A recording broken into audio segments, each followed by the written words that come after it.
小编真的忍不住想问一句，都2026年了，怎么还有人骨子里自带矮洋人一头的惯性？明明我们早就站直了，站稳了，偏偏有些人一见到外籍人士，膝盖就比脑子反应快，下意识弯腰低头。大家好，欢迎来到星球热点，国家大事从不缺席，舆论场中抽丝剥茧，聚焦独家中国资讯，点赞、订阅加小铃铛，带你用不一样的视角读懂中国故事。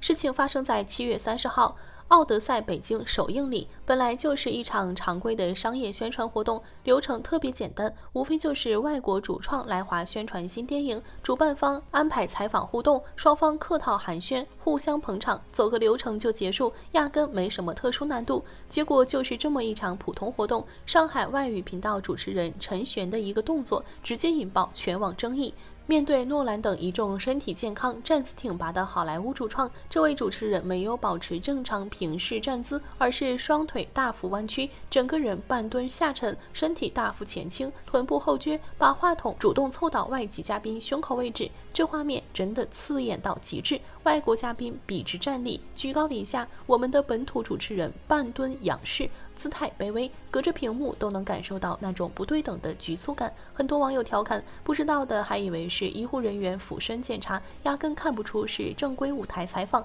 完全没有主场该有的从容体面。视频传开之后，吐槽声瞬间刷屏，舆论彻底发酵。眼看争议越来越大，主持人团队火速出面回应，试图灭火，给出的解释是，之所以半蹲俯身，是为了避免镜头遮挡嘉宾，是专业拍摄的极为需要，全程只是为了呈现更好的播出效果，没有任何其他意思。说实话，这个解释真的很难服众，甚至越写越尴尬。稍微懂一点舞台拍摄活动流程的人都知道，大型首映礼现场10几台机位全覆盖，正面、侧面、滑轨、摇臂全方位取景，什么样的角度拍不到？根本不需要主持人用半蹲俯身的怪异姿势迁就镜头。更讽刺的是什么？网友特意翻出了这位主持人过往的采访画面，差距一目了然。他采访国内嘉宾、本土明星、行业前辈的时候，站姿笔挺，从容大方，平时交流，姿态端庄又得体，从来不会刻意弯腰迁就，也不会担心挡住镜头。怎么一面对国内同胞，机位就不需要特殊迁就，镜头就不会被遮挡？唯独面对外国嘉宾，机位问题突然成了天大的难题，必须放低姿态才行。所以这根本不是什么机位需要，专业素养，说白了就是刻在骨子里的本能惯性。对内自信从容，对外下意识矮半截，典型的看人下菜碟。可能很多人不知道，这位主持人根本不是新人小白，英国诺瑞汉大学本科，伦敦大学硕士，从业将近20年，采访过英国前首相，主持过世博会，见过无数顶级大场面，按理说早就见惯了中外各界人士，心态和职业素养应该足够沉稳大气。他绝对清楚侧身微调就能解决镜头问题，也绝对知道平视交流是最基本的礼仪，那为什么还要刻意半蹲俯身？根本不是刻意讨好，而是比刻意讨好更可怕的职业肌肉记忆。他长期深耕涉外赛道，常年对接外籍嘉宾、国际活动，久而久之形成了固定思维，面对外宾，姿态要放低，服务要到位，优先迁就对方感受。这种本能已经深入骨髓，不需要刻意思考，见到外国人就自动触发谦卑姿态，见到本国人就恢复正常状态，连他自己都没有察觉到这种反差，这才是最让人唏嘘的地方。更让人无语的是，事件发酵后，还有不少人跳出来洗白，说网友太敏感，上纲上线，还强行吹捧这是专业素养、高情商。小编真的想问一句，把卑微当成专业，把讨好当成礼仪，把无底线迁就当成职业素养，这真的是对的吗？咱们可以对比一个真正的体面范本。之前董卿蹲身采访96岁翻译家许渊冲先生，全网没人吐槽卑微，反而全员共情理解，因为那是对长者、对前辈的尊重，是发自内心的敬畏和心疼。可诺兰一众外籍主创，身体健康，正值壮年，是来中国市场赚钱、收割票房的乙方，我们是花钱观影、提供市场的甲方，凭什么要我们俯身仰视、卑微讨好？很多人觉得只是一个小动作，没必要过度解读，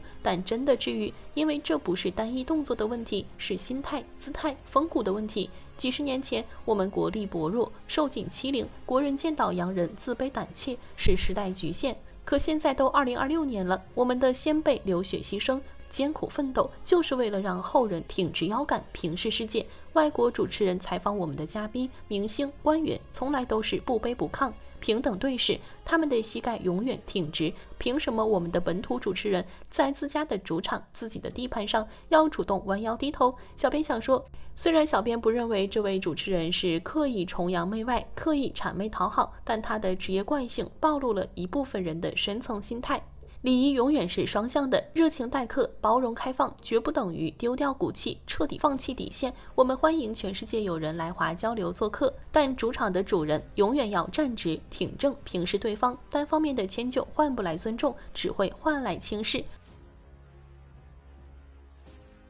其实这次主持人翻车事件之所以能引发全网大规模共鸣，核心原因就是现在的年轻人早就对欧美文化彻底祛魅了。放在10几年前，别说主持人下意识谦卑，就连普通大众都天然觉得欧美一切都是高级的、优质的、值得追捧的。但现在时代彻底变了，以前我们追好莱坞、追美剧、追欧美潮流，是因为对方内容优质、审美在线、故事有深度，是真心被他们的文化作品打动。那时候一部好莱坞大片随便上映就能轻松斩获10亿票房，全民追捧，口碑爆棚。欧美文化在国内就是绝对的主流潮流，可现在呢，欧美文化早就丢掉了曾经的优势，彻底翻车再翻车。曾经的顶级经典 IP， 如今全部沦为争议产物，内核空洞，审美扭曲，强行说教，连他们本国观众都不买账，更别说见多识广的中国观众了。大家肉眼可见，经典 IP 改编越来越离谱，新版白雪公主颠覆童年认知，强行篡改人设，输出奇葩价值观，抹黑原版经典。小美人鱼选角审美诡异，完全背离大众认知的美感。变形金刚、哈利波特等顶级 IP 续集一部比一部敷衍，剧情套路化，台词空洞化，全程充斥着刻意的政治正确，毫无诚意可言。最可笑的是，还有部分欧美网友自我洗脑，觉得中国人不追捧欧美作品是被限制，是审美跟不上，看不懂所谓的深度。拜托，真的别自欺欺人了，不是我们审美退化，是你们的文化作品彻底退步了。以前是没得选，优质文娱内容几乎被欧美垄断，我们只能被动接受。现在是我们有更好的选择，国产作品全面崛起，自然没人再为敷衍烂片买单。更直观的反转体现在全球文化和文娱市场的话语权上。曾经全球游戏市场完全是欧美大厂的天下，从主机设备到3A 大作，从玩法规则到审美标准，全部由欧美定义，我们只能跟着别人的规则走，跟风体验。但短短几年时间，国产游戏强势突围，彻底改写全球市场格局。2025年全球游戏市场规模高达1960亿美元，中国玩家贡献全球20%的支出，是全球最大的单一游戏市场，话语权直接拉满。数据不会骗人，全球前50爆款游戏中，国产游戏占比高达44%，收入占比48.2%，远超美国20.9%的收入占比。2026年2月，中国自研游戏海外收入同比暴涨40%。单月海外创收高达21.14亿美元。曾经垄断全球的欧美游戏，如今陷入炒冷饭、套路化、价值观僵硬的困境，内容越来越空洞，早已失去竞争力。不止游戏领域，影视、国风、美食、非遗等所有文化赛道，我们都在反向逆袭。国产电视剧、网剧在东南亚、中东、非洲、拉美持续爆火，圈粉无数。国风音乐、古风穿搭、传统非遗手艺刷屏海外各大社交平台，无数外国人主动穿上汉服学习中国非遗，痴迷中式美学。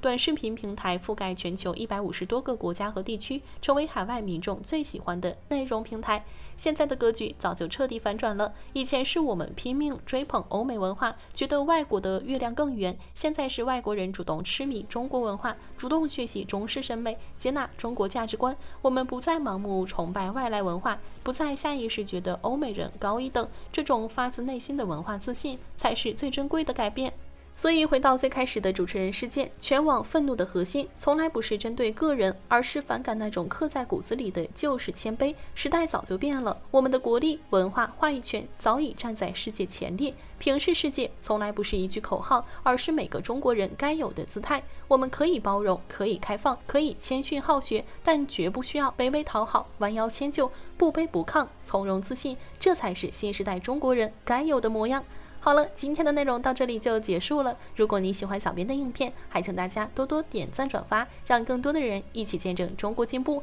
关注我的频道，这样既能回顾往期视频，又不会错过之后的精彩内容。那我们下期节目不见不散。